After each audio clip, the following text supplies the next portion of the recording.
అవినీతికి పాల్పడినటువంటి వాళ్ళకి సంబంధించి చైనాలో జిన్‌పింగ్ ఆ వంకతో తన ప్రత్యర్థులని ప్రాణాలు తీస్తున్నాడు, అరెస్టులు చేస్తున్నాడు, జైల్‌లో పెట్టిస్తున్నాడు అన్న ప్రచారం ఉంది. కానీ చైనాలో మీడియా ఉండదు.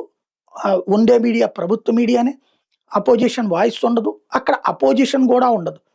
తమ పార్టీలోనే అపోజిషన్ ఉంటది. ఆ అపోజిషన్‌లో ఉన్నటువంటి వాళ్ళని ఏదో ఒక కారణంతో అరెస్ట్‌లు, జైళ్ళలో పెడుతున్న సంఘటనలు జరుగుతున్నాయి. ఇప్పుడు తాజాగా వాంగ్ అనేటటువంటి వ్యక్తి జిన్‌పింగే నియమించినటువంటి అధికారి అవినీతికి పాల్పడ్డాడు. దాదాపుగా 100,00,00,000 విలువైనటువంటి సొత్తుని సంపాదించుకున్నాడు అన్న కారణంగా ఉరిశిక్ష విధించారు. వాళ్ళ దేశంలో అది స్పెషల్. ఇక్కడ మన దగ్గర 100,00,00,000 ఏంటి 300,00,00,000, 500,00,00,000 వీళ్ళందరూ ఏసీబీ కేసు అరెస్ట్ అవుతారు.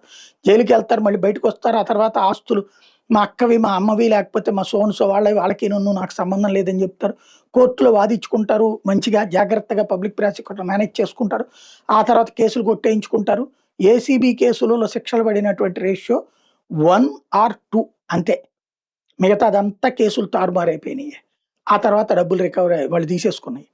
అట్లాంటి సిట్యుయేషన్. బట్ చైనాలో మాత్రం ఆ తరహా ఏకంగా ఉరి శిక్షలు నడుస్తున్నాయి.